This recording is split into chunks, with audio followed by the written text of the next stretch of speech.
Good morning. Good morning.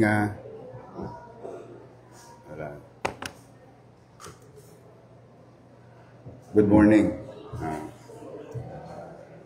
Magandang umaga sa inyo, mga kasama namin sa media at sa ating mga kababayan sa lungsod ng Maynila. We would like to update you on what have been reported by DOH regarding to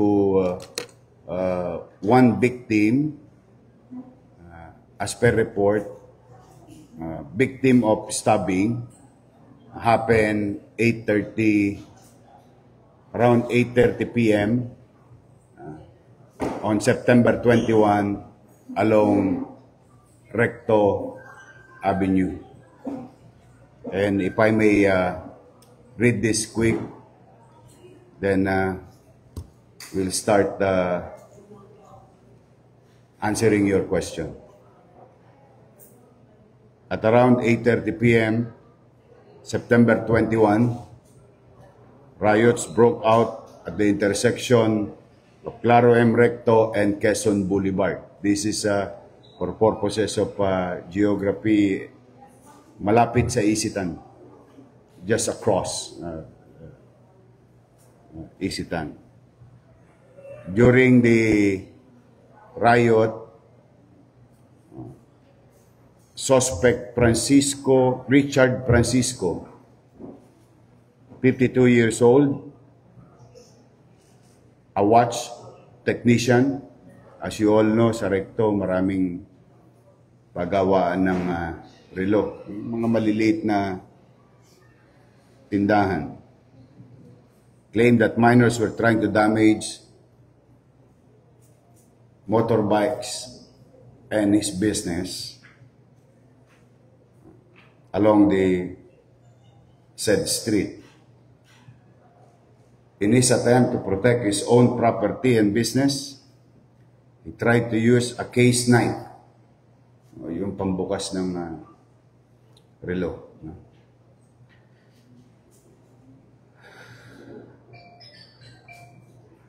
However, this resulted in the death of victim Justine Servo E. Ignacio, 15 years old, grade 10 student, living in Rizal, Taguig, Barangay Rizal, Taguig. After the video was sent to the Manila Police District and follow-up operation of Manila Police District, the suspect was properly identified by our enforcement unit, and the suspect Richard Francisco, voluntarily surrendered himself to the authorities at Barbosa Police Station along A. Bautista Street, corner Escaldo Street, Quiapo, Manila. Of course, the suspect was informed of his constitutional rights.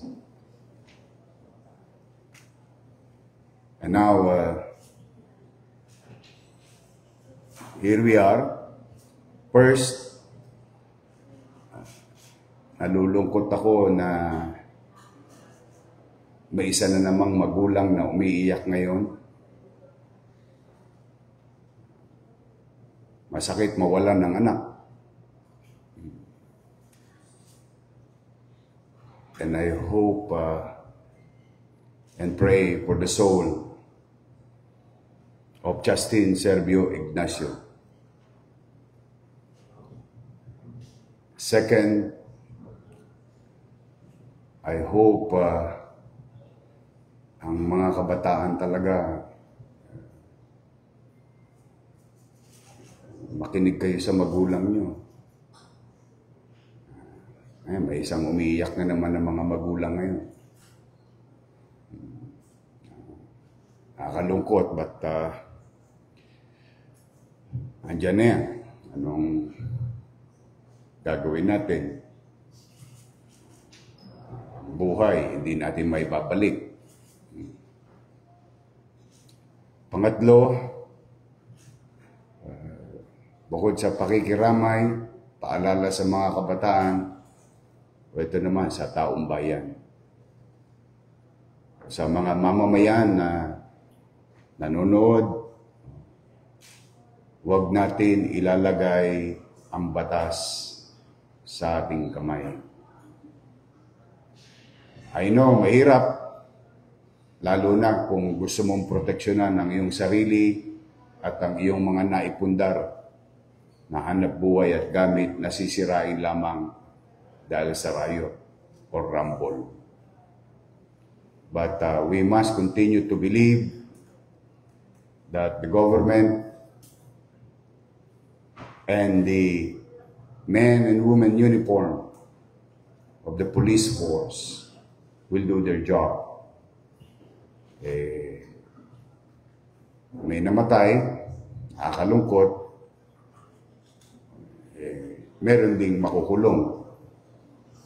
Nakakalungkot. Madalit salita, wala. Isang malungkot na araw sa dalawang pamilya. Sa pamilya ng biktima at sa pamilya ng suspect. So muli ako'y taus-pusong nakikiramay sa pamilya ng isang taga-Taguig na dumayo sa Maynila at nag-participate sa riot doon sa September 21 incident. And here today, as we have said, no enough justification for any citizen na ilagay nila ang batas sa kanilang kamay. Kaya nandito ngayon sa inyong harapan si Richard Francisco. And I think this case is solved with regard to the said report. So, before I ask everyone, I open the discussion. Si Mr. Francisco, baka meron kayong tanong. I now open the floor.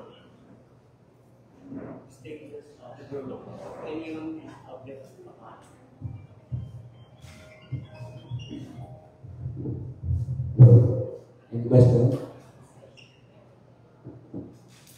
Hi po. Sir, Mads po from Left 45. Sir, pwede po bang ikwento sa akin, ano po yung nangyari yung gabi na yun na naging dahilan para po magawa po ninyo yun? Ano po yung action niya nung victim? Ano pong ginawa niya? Una, nagtanong muna sa suko. Nagwasag sila Roy. Pagdating sa kulong niya, nalalapas po sa akin yung pisto. Binasag na yung kinumpa niya yung motor. Sasama sana yung motor din ng motor. Yung Mario. Medyo dumilig na yung ano ko dahil ang dami na nila eh.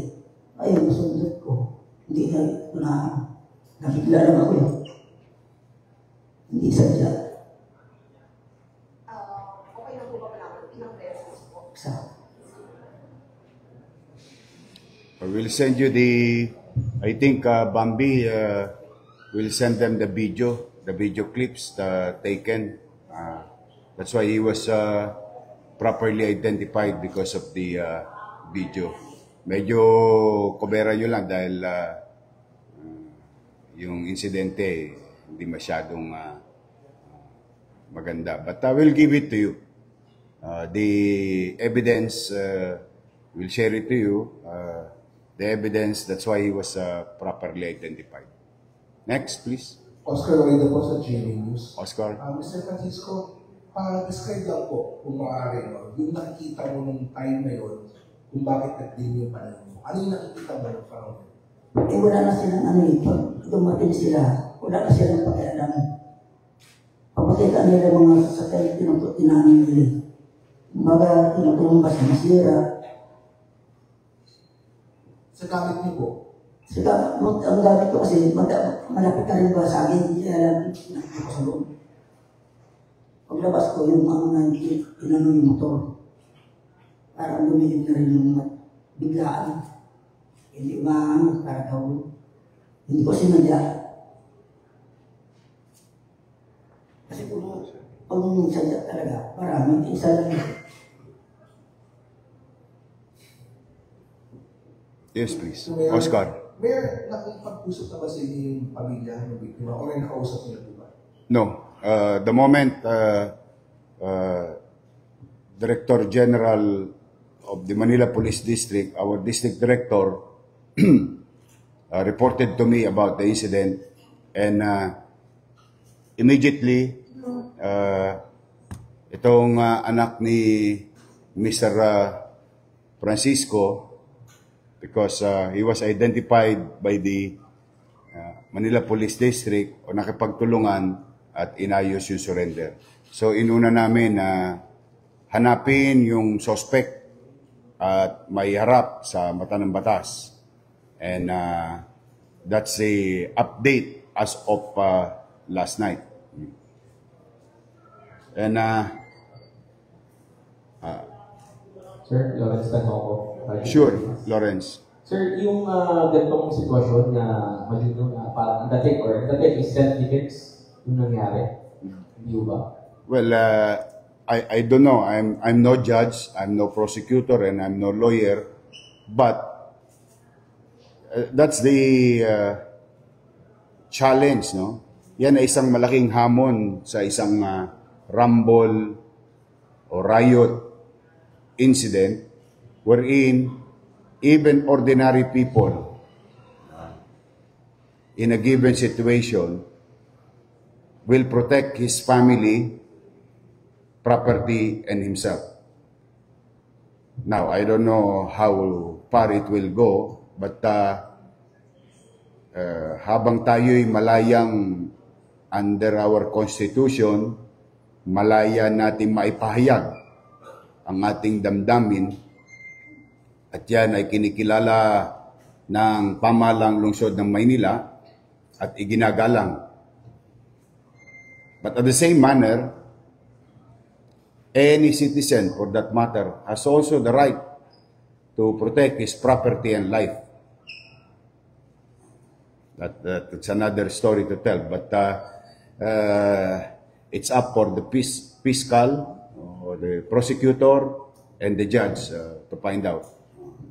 But one thing is for sure, the case is closed and solved immediately. Mayor, good Yes. morning. Trish po from DZMM. Bali po, doon sa naging riot po ng September 21, it is then po confirmed na at least mayroong isang fatality po doon sa incident. Kasi sinasabi po ng DILG Secretary ay wala pong fatalities. Pero ito po ba yung fatality po ito? Ito po yung dun sa DOH na kinonfirm po? Yes. When we heard the news, the report that there was a stabbing incident, of course, there are so many moving parts. Is this a stabbing incident like a regular day-to-day altercation of individuals, or this is a part of that incident happened in recto, burning and destroying of private and government properties? That's another thing. Involved ba yung police? Siyempre, yun ang una natin kailangan alamin.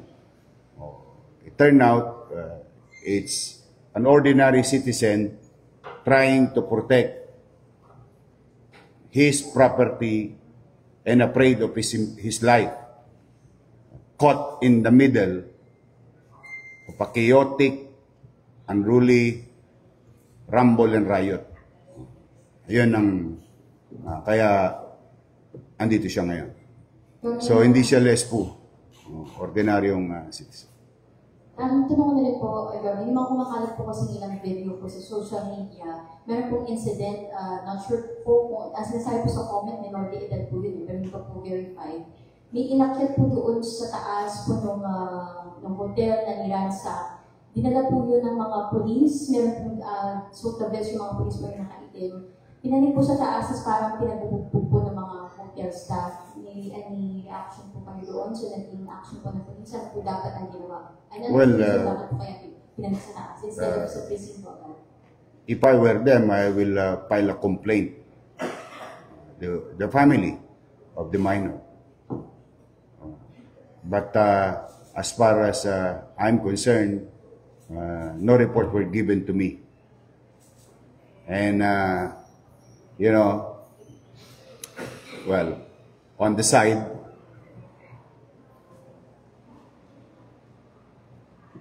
what if pinasok ka sa loob ng bahay mo?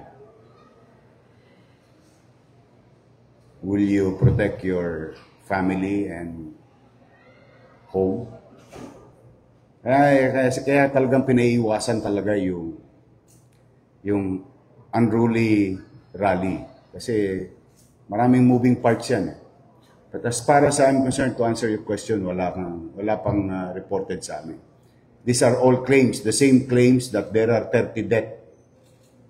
Remember, let's be honest to ourselves. We've been receiving chat group pictures, communicating to each other, and even in the commentary section, paano daw yung 30 pinatay? We take it seriously. Of course, alam mo, pag nag-iimbestiga ka, kahit na maliit na bagay, binibigyan mo ng atensyon as much as you can, or what you call elimination process, what is truth and what is not. So the simplest way to do it, if there is 30 people who died, is to look into our morgue or even in our hospital, private and public. Wala naman eh. Wala naman 30. Ang hirap itago nung 30 namatay. Kaya sa mga kabataan, ingat lang tayo pagka-share ng mga ganito. Kasi these are sensitive informations. It may destroy lives, no? By vaguely or unsubstantiated claims against any person. Delikado yan. Hindi to joke, no? Nakita nyo, pag napapanood natin yung parang laro sa kanila.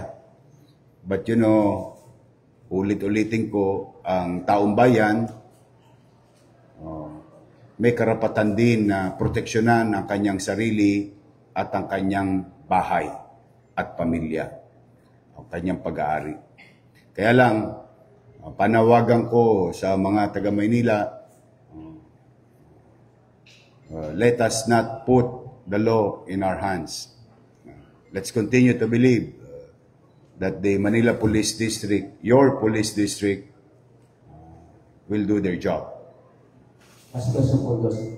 Sure. Good morning, Mayor. Mayor, ang reaction na lang po doon sa panawagan sa inyo nung militanteng grupo na nag-rally po sa NTD na palayain po daw yung mga inaresto. Kapag hindi raw pinalaya, ay mas malawak ang paglabag sa lansangan ng mga gagawin. Ano po yung reaction? Anong basis of release? If there is a basis for release, okay lang. Are they guilty of destroying public property, threat to the citizen? It's up for the judge. Are they suspect? Yes, they are considered suspect. 192 of them. Were they arraigned? Yes, they were arraigned. Then, karapatan naman nilang kumuha ng abogado.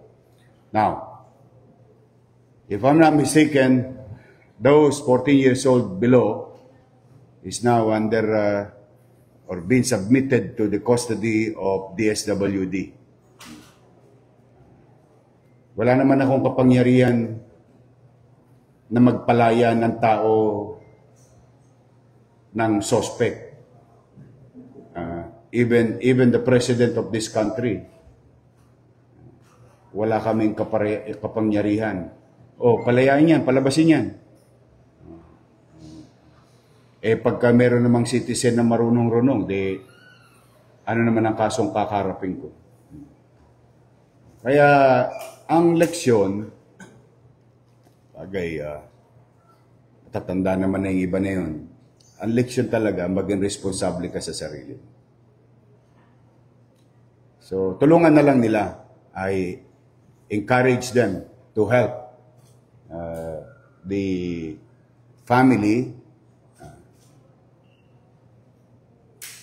to defend those suspects.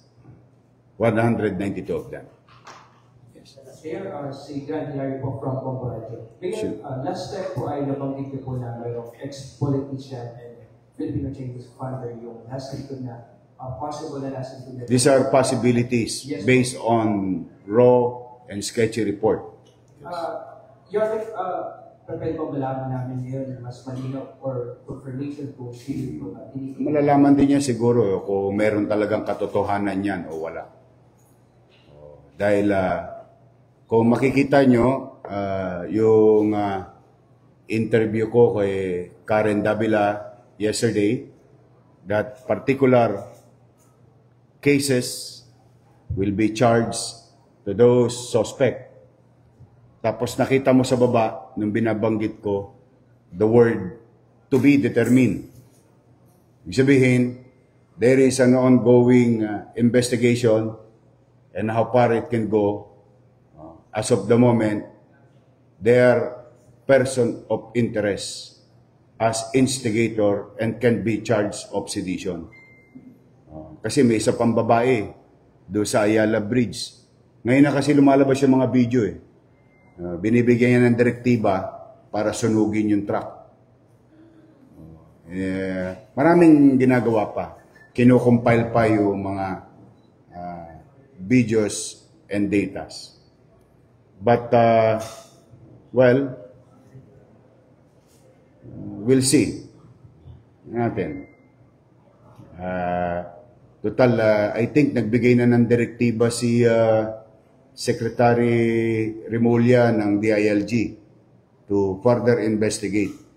But for now, one at a time. Those who committed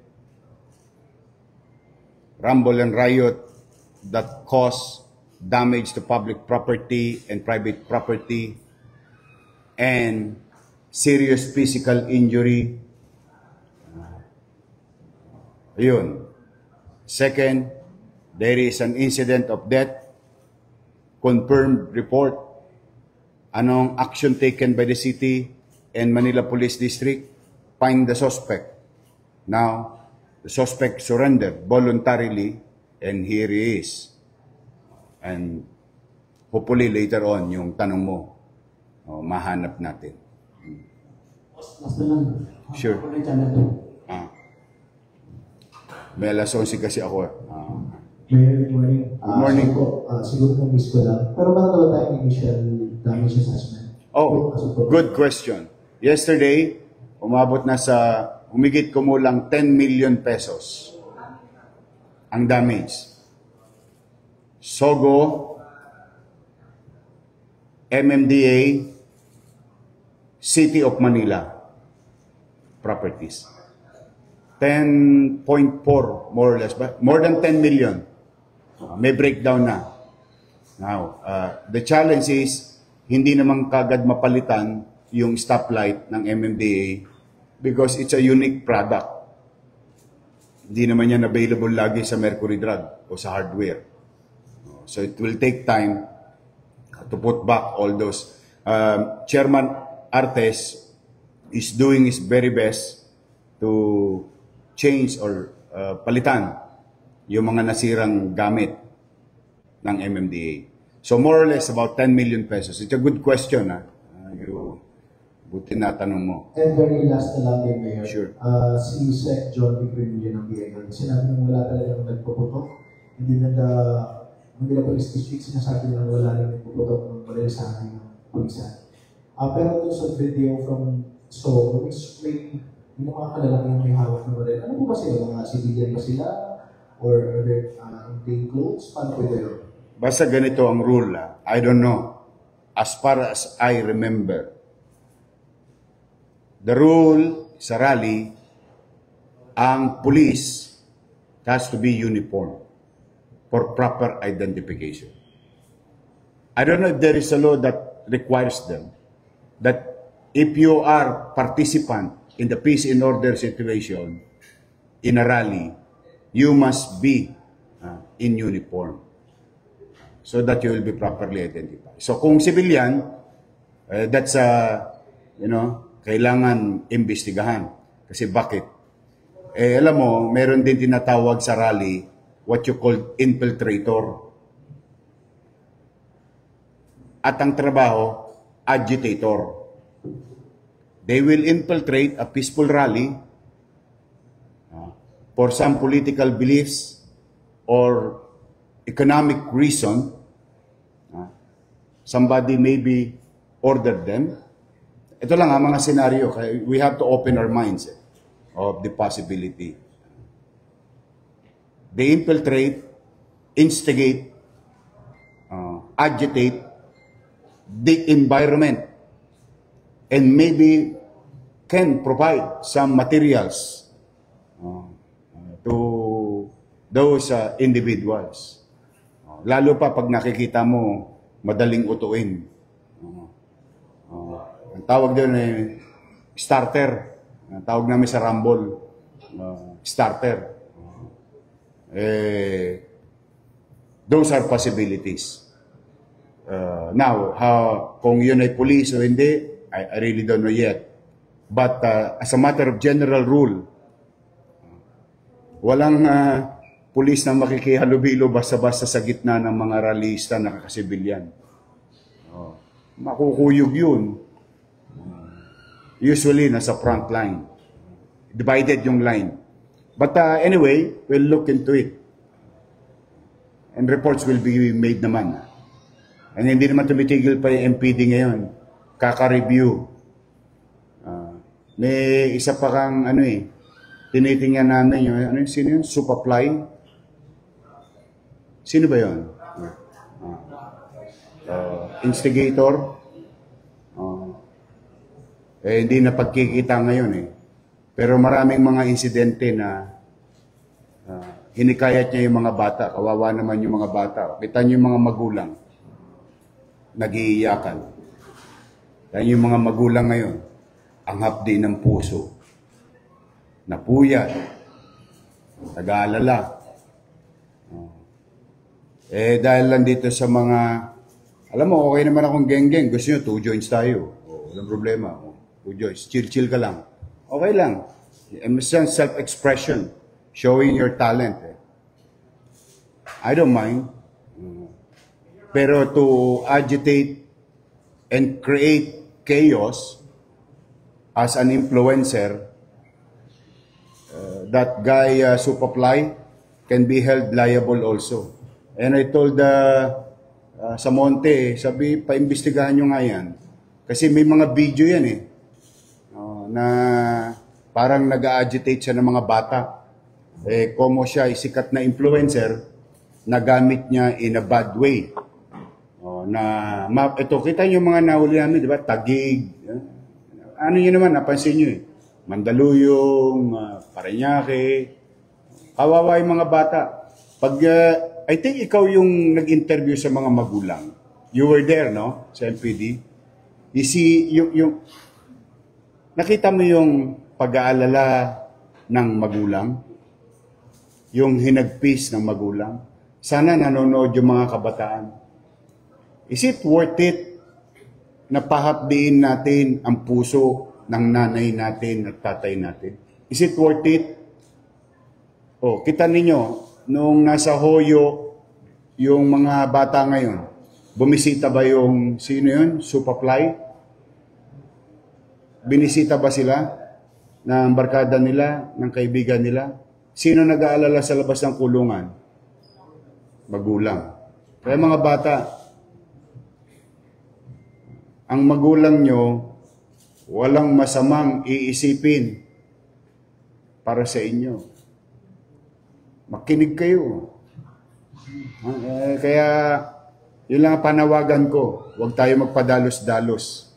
Kasi sayang ang buhay, sayang ang kinabukasan. Makinig kayo sa magulang nyo. Mahalin nyo't maswerte nga kayo. Meron pa kayong magulang. May mga taong ulila na.